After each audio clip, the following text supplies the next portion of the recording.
Welcome NFL football fans. It's that time again, time for another edition of NFL Football Talk. I'm your host, Charles E. Smith Jr. This is an Inside Sports production. Here we are, the 2015 season. We are all the way up to Week 15. Only 3 more regular season games to play. So we're going to go ahead and break it down, see who's doing what, who's going to win the games of this week. A lot of injuries took place in the last week. We'll see how that's going to affect the whole playoff picture. So you know I'm not going to break everything down alone. So I do only enlist the very, very best. So many of you already follow him on Twitter at Chris L Sports, and if not, you very well should be, because he's got some great stuff there. Here he is from somewhere in an undisclosed location in beautiful Southern California. None other than Chris Lardieri. Chris, what's happening out there, man? Charles, all is good. Thank you. Another great introduction, and I can't believe how quickly the season is going by. We're now talking about playoff possibilities and games that can change teams' fates heading into January. Where did the time go? Yeah, I know. Just so busy having fun, and before I know it, my Dolphins are mathematically eliminated from the playoffs again, and here's your Giants coming down the stretch, about to possibly pull off another miracle if they can stop fighting over the free Beats headphones in the locker room, right? Oh, that's great. The only thing that would have topped that is if someone had taken a swing and broken the jaw of a key player or quarterback or I don't know what. But there's always something. Never ceases to amaze with NFL players, right? Who knows? Maybe this will be the headphones that turn their season around, like kind of a back in the day, 70s New York Yankees, Reggie Jackson fighting Billy Martin in the dugout. What do you think? Could be. And for those of you not in the know, what you have is DeMontre Moore of the New York Giants, well, formerly of the New York Giants. Last week, he gotten us in a fight with Cullen Jenkins of the Giants because Odell Beckham Jr., I guess, brought in some Beats headphones to the locker room, and Jenkins had taken more than one pair.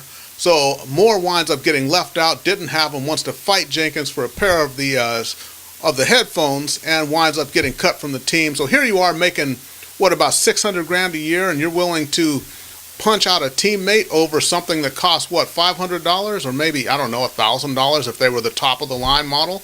But I don't get it. Just kind of silly. But this week, though, they did pick up Barry Cofield. You remember him from their Super Bowl teams on the defensive line. So, the Giants may be getting things kind of settled here down the stretch.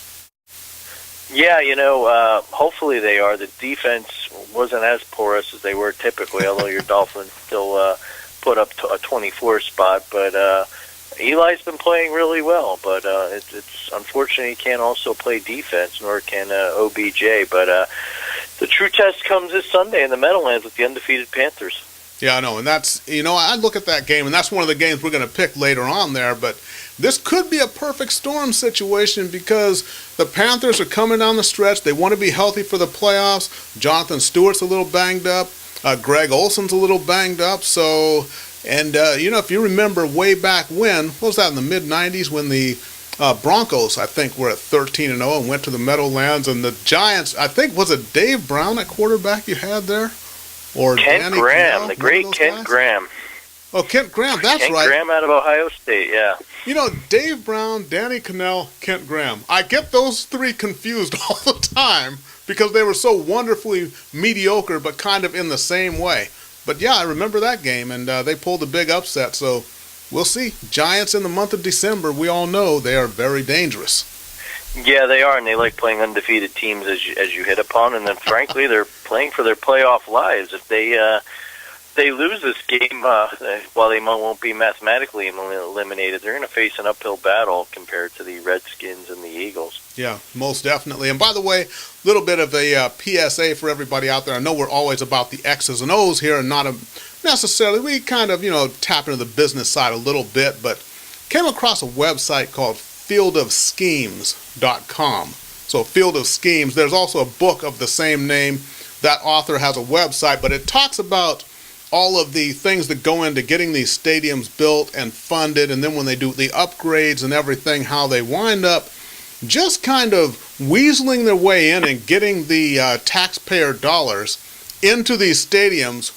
Whether or not the taxpayers want it or not, there's always kind of a back door they can use, but very interesting reads on there, and they keep updating it. So all these curious situations, like in the NHL, how the Columbus Blue Jackets stay in Columbus with no support, and how the Jaguars stay in Jacksonville, but really good stuff. Yeah, I've heard him interviewed previously, definitely a must-read, and frankly, it's your tax dollars at work. And when you think about it, ultimately that's why if the Chargers and or the Raiders leave their respective cities, I mean, here in California, the taxpayers don't want to foot the bill for that. So as entrenched as those franchises are in their cities historically, dating back to the AFL, I've talked with some residents of San Diego, for instance, and they don't want their taxes going up. And honestly, whether the politicians get blamed or not, you can tell they don't want to put out the money for a multi-billion-dollar corporation like the NFL that honestly could afford to build their own stadium and charge ridiculous PSLs to the season ticket holders. Yeah, definitely. And then, well, and speaking of the NFL, now, how do you think what's the NFL been around?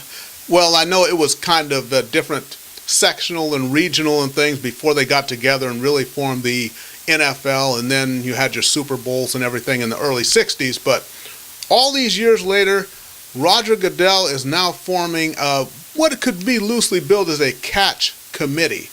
They're actually going to try to finally define what a catch is in the NFL.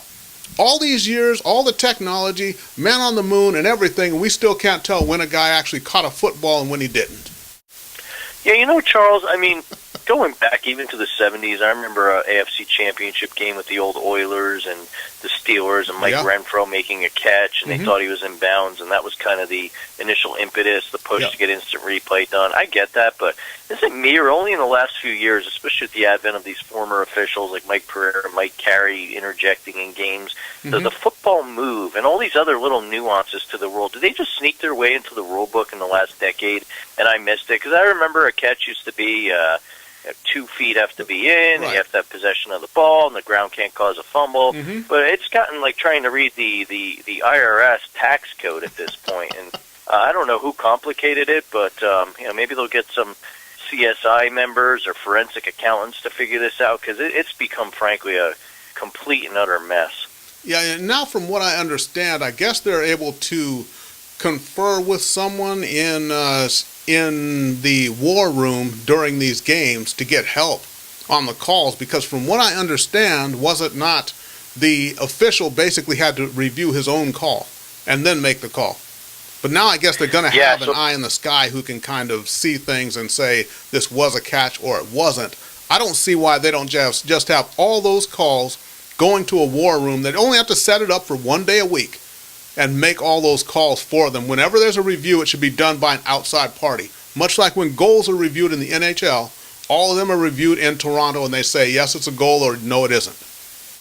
Yeah, I actually read this before we started the show this evening. So for the playoffs, basically, in addition to consulting with the league office in New York, referees can now consult with the officiating czar per se, Dean Blandino, excuse me, and they will have consultations available for items to include the appropriate assessment of penalty yardage, the proper administration of the game clock, the correct down, or any other administrative matter not currently reviewable. So they can't go and say, hey, you need to review this, but at the same time they can go and tell you, hey, you need to do your job. It's third down, it's not second down, or the coin flip was tails, not heads. You know, all the things referees should be able to do, but they've completely bungled here in 2015.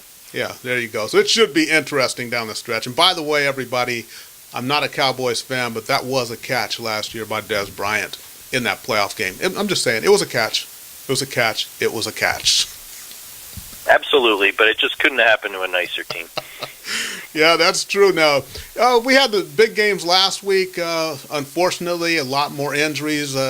Andy Dalton turned into playoff Andy Dalton and threw an interception in the red zone, and unfortunately, he breaks his thumb trying to make the tackle. But He's out. Thomas Rawls, who had filled in admirably for beast mode there in Seattle, he's out with a broken ankle, so that's going to affect those teams down the stretch here. But one of the teams we got to talk about, and a little bit of fragile psyche, the Minnesota Vikings, last Thursday against the Cardinals. Okay, we talk about clock management all the time here. 13 seconds to play, 0 timeouts. And it's third down. You can kick a 48-yard field goal. If you miss it, you can kick it over again. Instead, you've got Bridgewater dropping back to pass to throw that ball God knows where, because you know if it's caught in the field of play, you're not going to be able to get your field goal team on and kick the field goal in time. So did maybe Mike Zimmer get bailed out by Bridgewater getting stripped of the ball in that instance? Because I think they were headed for disaster either way. Yeah, it was a bad play call. Yeah. We know the man behind that, North Turner. We've got to give him credit where credit is due. He likes calling some head scratcher plays, as we've learned. But even before that, the play leading up to that, Bridgewater they ran too much time off the clock, right. Keeping balls in the field of play, and especially on third down there. He's got to get rid of that ball. I know it was a great play by Freeney and the strip sack and all, but at some point you just got to get that ball out of bounds and move on to the kick. And Walsh had drilled a really long field goal before that, so it wasn't as if it wasn't within his range. Just not smart. And these are the things that can make or break a season. Could cost you home field, a wild card versus winning a division title, and I have a very funny feeling it's going to come back to bite the Vikings somehow in the playoffs. Maybe they don't get a home game if they're a wild card team. So, we've talked about this throughout the season, and it never ceases to amaze or manifest itself. And this week's bozos of the week are the Vikings. I agree. Yeah, and I got to look at them losing these last 2 games, and now coming down the stretch, and you can tell the Packers are they're up in the ante there. So they want to take that division again. The Packers, even though they're injury depleted and everything, they're still kicking it into high gear. But I got to ask you one question, though, Mr. Lardieri. You can clear this up for everybody. Eddie Lacy, what exactly? Eddie Lacy, that's all I have to say. Eddie Lacy, make some sense of it for me. I can't. He's really an enigma, and at this rate, I hate to say it because these are fighting words, but he's heading down the path to become the next version of Trent Richardson. I don't know if it's mental. I don't know. I know that people are intimating he's overweight.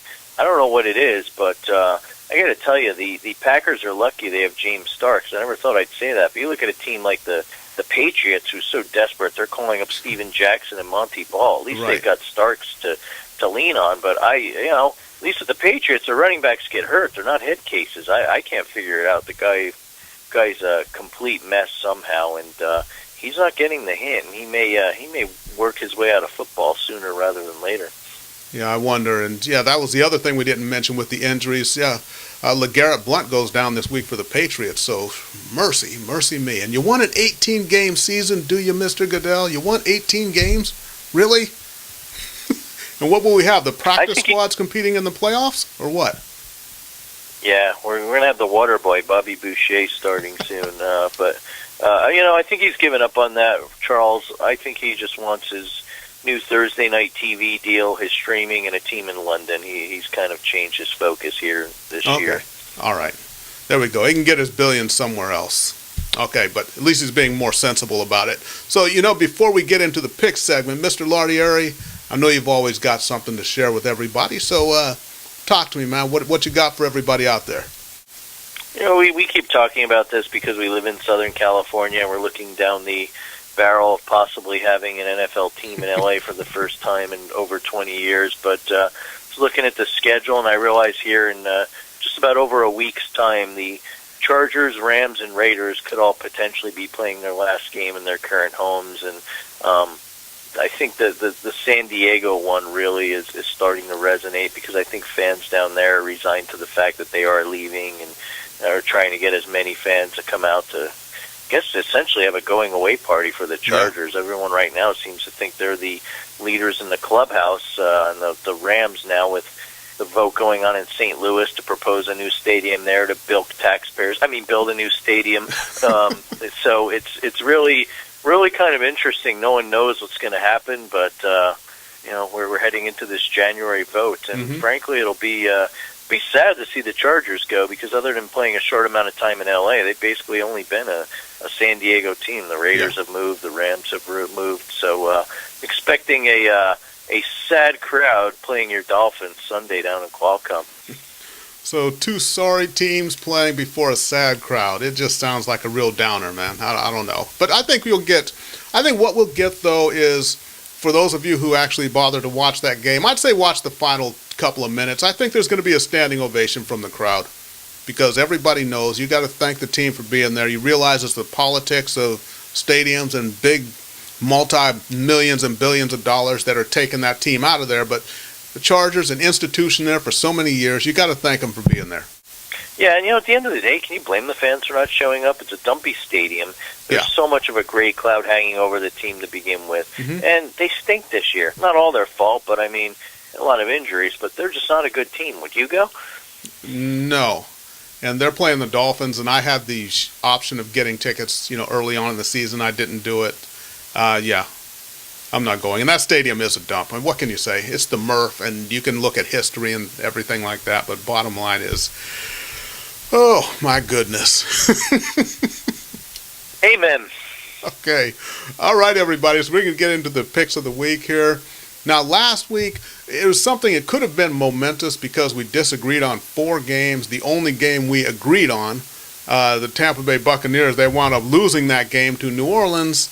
So we split on those 4 games, then we lost the 1 game we agreed on. So, hey, I didn't make up any ground. We both went 2-3 last week. So, you know what? That's what it's like trying to pick games. But if you'll remember, the one piece of advice I gave everybody was the Pittsburgh-Cincinnati game, play the over. For those of you who went to Vegas and played the over, you're very welcome. And you can send any donations to charles@officialinsidesports.com.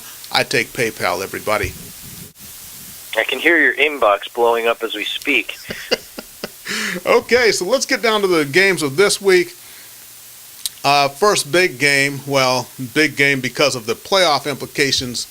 The Houston Texans, who just lost to the Patriots last week, in Indianapolis to play the Colts. 2 6-7 teams facing off here. We don't know who's going to play quarterback for which team. I think the Colts, is Hasselbeck going to be? I don't think he's going to play. It looks like he's pretty much as banged up as Andrew Luck is. They say Hasselbeck, what's he got? Lower body, mid body, upper body, ribs, back. Everything else is hurting. We don't know who's going to play there. And then you got Brian Hoyer, who's in the concussion protocol, so it's probably be T.J. Yates starting for Houston. But this is going to, and J.J. Watt with a bad hand, too, on the defensive side there for the Houston Texans. So I'm going to go ahead and let you sort this out, Mr. Lardieri. What do you think about this game? Indianapolis won the first meeting, so if they get this one, it's pretty much going to seal everything up for that division. It won't be mathematic, but you know what I mean. And thank you for letting me pick this game first. I greatly appreciate it. I've been chomping at the bit here. I'm here to help. But, yeah, I don't know who's going to play. This is The Walking Wounded. This is reminding me of the triage scenes in the old great MASH sitcom. But I got to tell you, I'll take J.J. Watt with one hand. I guess that's all the rage this year, defensive linemen playing with one hand. And I will also take T.J. Yates over Charlie Whitehurst any day of the week. Yeah. Short of that, I don't know how to prognosticate this game other than it'll be low scoring, and it's 2 teams that want to win a weak division. And I just think ultimately the Texans have the lesser of 2 evils at quarterback and a better defense.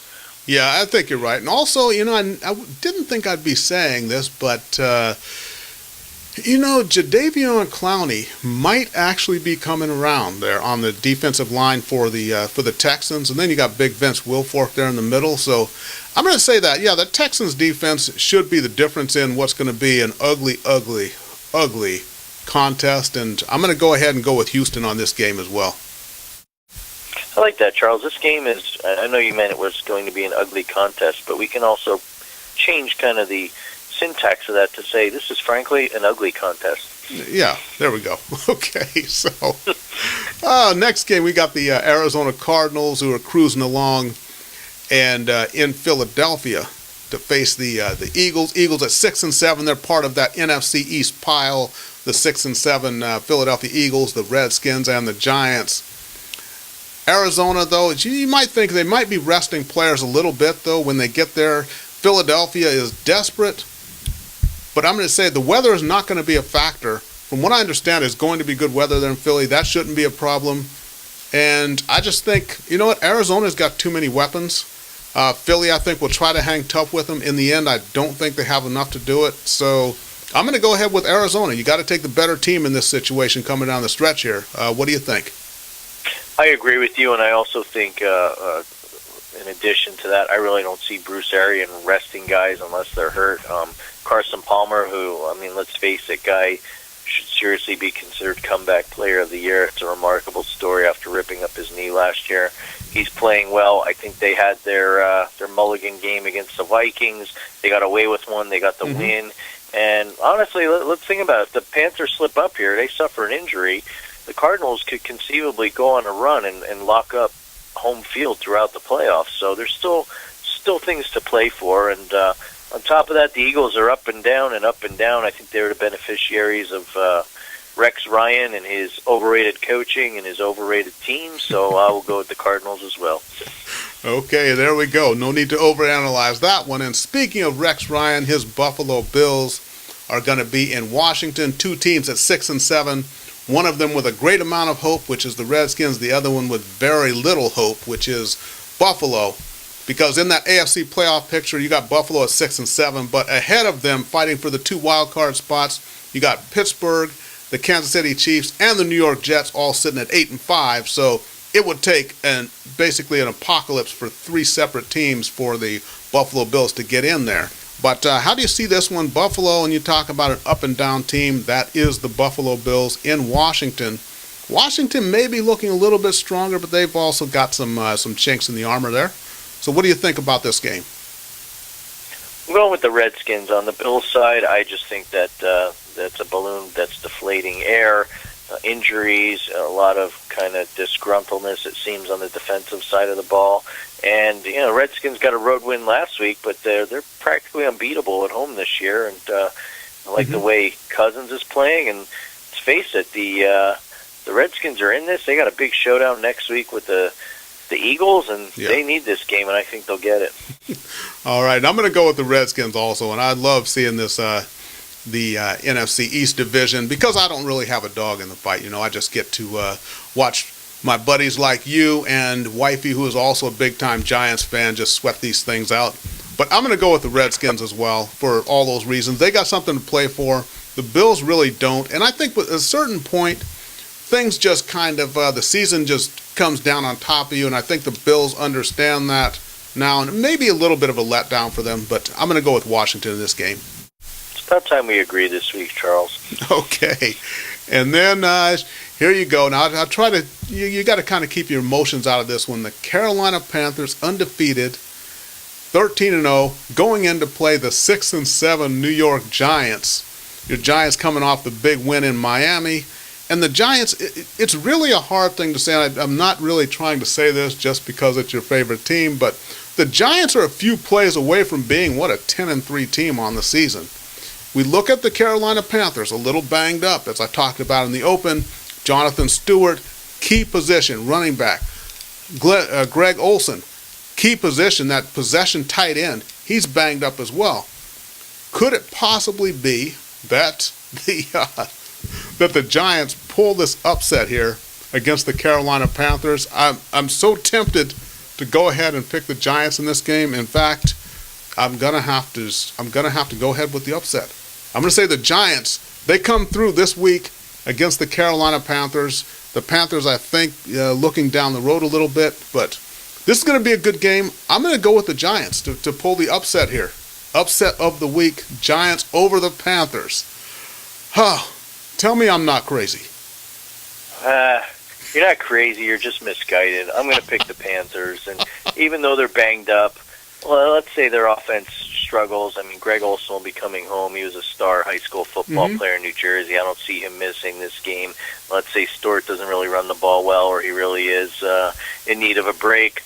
I think ultimately Cam Newton will do enough to win, and this is the best defense in football. The Giants have been playing well on offense, but they have not faced a defense like this. Yeah. Josh Norman, I think, is finally getting the recognition he deserves. That's true. I heard someone this week say he's the best corner in football. You can forget about Richard Sherman and Revis. Watch this guy Sunday against OBJ. It's going to be a great matchup, and I think it'll be closer than people may think. Wink, wink to all you Vegas people out there. But I think the Panthers pull it out. I mean, Ron Rivera said this week when he was with the 05 Bears and they rested players and got the bye and lost in the first round, he vowed never to do that again. And I think they're keeping their foot on the gas. They want to run the table and keep the well-oiled machine running. I'm going Carolina. Okay, all right. No further explanation needed. Now the last game here, Denver Broncos, who's, the Brock Osweiler era had gotten off to a great start, but he finally stumbled last week. In fact, Khalil Mack sacks him 5 times. Now, I don't know if that's an indictment of Osweiler or the offensive line when you let the same guy get to your quarterback 5 times. But in Pittsburgh, to face the desperate Pittsburgh Steelers fighting for a playoff spot there, 8-5, like I mentioned, tied with the New York Jets and the Kansas City Chiefs, trying to nail down, that's that musical chairs, 3 teams, 2 playoff spots. Who's going to get it? Denver Broncos in Pittsburgh. How do you see this one? I'm going to go with the Steelers. You hit on something. They're fighting for their playoff lives. Their offense has been phenomenal this year, and now with Dalton out, I think there's somewhat of a remote shot that if the Bengals implode, the Steelers can make a run at this division. So I also think that while it wasn't entirely Osweiler's fault last week, it was a very feeble offensive performance, to say the least. They are completely banged up at running back, and apparently Vernon Davis and Demaryius Thomas don't like catching the ball. That doesn't bode well for them, but unreal. I mean, so you can't blame Osweiler there. You can't call for Peyton when no matter who's throwing the ball, the receivers drop them. Ridiculous. But I think the Steelers have momentum going, and I think it'll be a good game. I'm hoping it'll be a close game, but I think the Steelers pull this out. Big Ben and Antonio Brown are clearly on a roll. Yeah, that's true. Antonio Brown, Martavis Bryant, and who's the third receiver there? I'm drawing a blank. Lynn Swan? I think it's John Stallworth. Him too. Marcus Wheaton. That's who it is. But those big 3 to spread the field. Yeah, I love it. And Denver. I wonder if Peyton Manning is watching that. Is he? Is he back this week or not? What's the prognosis? What do you know about that? Yeah, it doesn't sound like he's going to be back. I think he's back on his feet again. But I know Kubiak wouldn't commit, but all signs point to Osweiler, and I think that makes sense. Yeah, not that I would even change the pick. If Manning is in there, I would still be going with the Steelers. So going with the Steelers in this game. I got the Steelers all the way, and like you talked about, the Bengals sitting at 10-3, but the Steelers at 8-5, and you think about it, it's A.J. McCarron starting now in place of Andy Dalton. They're not saying how long Dalton's going to be out. They just say he doesn't need surgery on that thumb that he broke, the thumb on his throwing hand. But, God, tough break there for the Bengals. Yeah, it really is. And for all the crap we gave Andy Dalton, talking about it with my friend Jerry, he was giving me a nudge or two about that, how we always poke fun at him and how the Bengals are really going to miss him. And I told my friend, I agree with you there, but that shovel pass and feeble tackle alone just makes me want to criticize him even more. Yeah, that's true. And that's kind of the whole thing. Maybe that was the football gods getting him for not doing what he's supposed to there in the red zone. Who knows? Yeah, I don't know. I guess they moved on from Des Bryant. Now they're punishing Andy Dalton. Okay, everybody. So there we are. And let's go ahead and review the picks here. So Houston at Indianapolis, we both agree. We're going to take Houston in that, the strength of the defense. Arizona at Philadelphia, we're both going with Arizona. Buffalo at Washington, we're both going with the Washington Redskins. We're splitting on Carolina at the New York Giants. I'm talking the upset, and whereas Mr. Lardieri is going with the side of sensibility and going with the Panthers. Denver at Pittsburgh, we both like the steel curtain and the big strong offense by Big Ben Roethlisberger to be the difference in that game and get Pittsburgh to 9-5 and solidify, strengthen their playoff positioning. So before we sign off here, Mr. Lardieri, any final nuggets of wisdom? Yeah, I want to talk about movies, and I know Star Wars comes out, and I'm taking my kids and my wife to go see it opening night. We're lucky enough to get tickets, but I'm not going to talk about that movie for once. The Concussion movie, you know, the ads, the commercials are popping up even more during NFL games. Will Smith portraying the doctor who essentially discovered CTE, working in Pittsburgh, Mike Webster, etc. And I mean, it's kind of gotten mixed reviews, but been real quiet. I haven't seen much Damage Control or Roger Goodell's proverbial goon squad trying to poke holes in the story or anything. Just seems kind of ironic to me, Charles, how quiet it is, but yet how the critics are suddenly panning this movie. I don't know about you. I want to see it for myself and be the judge. But what do you think about this? Can we sort of look into this as another one of Goodell's conspiracies, or just the fact that they're distracted by bad refereeing and playoff brackets? Yeah, I know it is kind of strange. You got to wonder about that. I am going to go see it. Not that I don't go to a lot of movies anymore because a lot of them are basically crapola and it costs too much to get in, and then you get just mugged at this concession stand. But I'm going to check out Concussion. We'll see what's happening there. Yeah, I mean, at the very least, it's you know, whether it is or not, we know how Hollywood is based on a true story, and I think it's it's going to lead to the debate again in the off season. So, and from what I've heard, Will Smith does a good job. So, you know, maybe you get a small popcorn instead of a large. Yeah, well, the price difference, you always got to go for the large just based on principles. But anyways, okay. Let's go ahead and wrap things up here. So remember, everybody, every week, whether you're watching on YouTube or you're watching on Vimeo, the show is NFL Football Talk. This is an Inside Sports production. You can follow me on Twitter at The Inside Sports. Follow Mr. Lardieri on Twitter at Chris L. Sports. So for Mr. Lardieri, I'm Charles E. Smith Jr. Thank you for watching. We'll see you next week for Week 16.